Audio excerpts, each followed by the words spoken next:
आणि आता शहरातील बातम्यांचे वेगवान अपडेट्स घेऊयात मेट्रो सुपरफास्टमध्ये। बेस्ट कर्मचाऱ्यांनी 18 ऑगस्ट पासून बेमुदत उपोषणाचा इशारा दिलाय। प्रलंबित वेतन करारासह अनेक मागण्यांसाठी संप पुकारलाय।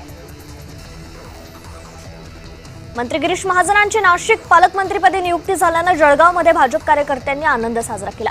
यावेळी फटाके फोडत आणि पेढ्यांचं वाटप करून आनंद व्यक्त केला गेला। नाशिकमधील आयटी कंपनी प्रकरणातील संशयित आरोपी मतीन पटेलला नाशिक रोड न्यायालयाकडून जामीन मंजूर झालाय। मतीन पटेलला न्यायालयात सुनावणी दरम्यान हजर राहत साक्षीदारांवर दबाव न आणण्याच्या अटींवर जामीन मंजूर केलाय।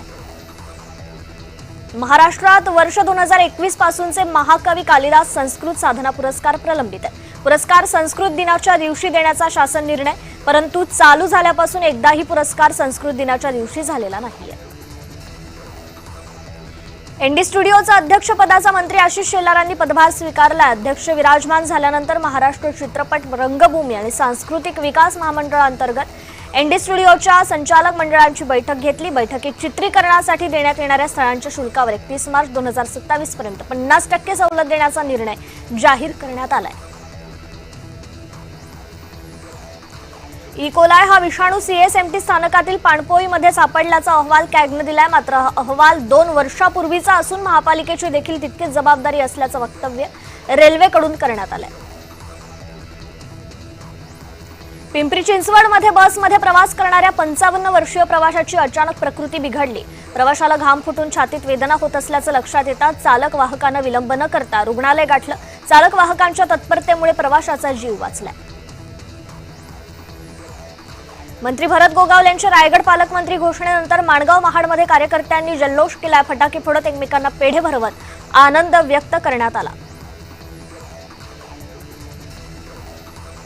नाशिक जिल्हा पुन्हा भूकंपाच्या धक्क्याने हादरलाय। पेठ, सुरगाणा आणि दिंडोरी तालुक्यात पुन्हा भूकंपाचे धक्के जाणवलेत। सातत्याने होत असलेल्या भूकंपांमुळे नागरिकांमध्ये भीतीचं वातावरण आहे।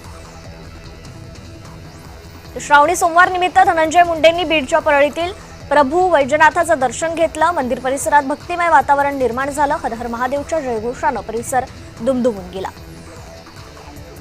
नागपंचमीमुळे नागपुरातील प्रसिद्ध नाग मंदिरात गर्दी झाली। येणाऱ्या भाविकांना कढईचा प्रसाद वाटप करण्यात आला।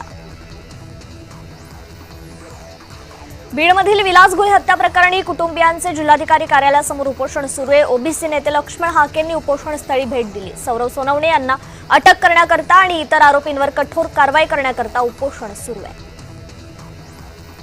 मुंबईतील चर्चगेट येथील आयकर कार्यालयात आग लागली। आग लागण्याचं कारण स्पष्ट आहे। सुदैवानं घटनेत कोणतीही जीवितहानी नाहीये। नागपूरच्या आदिवासी विकास विभागाच्या अप्पर आयुक्त कार्यालयात विद्यार्थ्यांचं ठिय्या आंदोलन सुरूच आहे। आदिवासी वसतिगृहाबाबतच्या शासन निर्णयाविरोधात गेल्या 5 दिवसांचं विद्यार्थ्यांचं आंदोलन सुरूच आहे। पुणे सातारा महामार्गावर भीषण अपघात झालेला आहे। रस्त्याच्या कडेला उभ्या असलेल्या ट्रकला कारनं पाठीमागून जोरदार धडक दिली। कारमधील 4 गंभीर जखमी आहेत।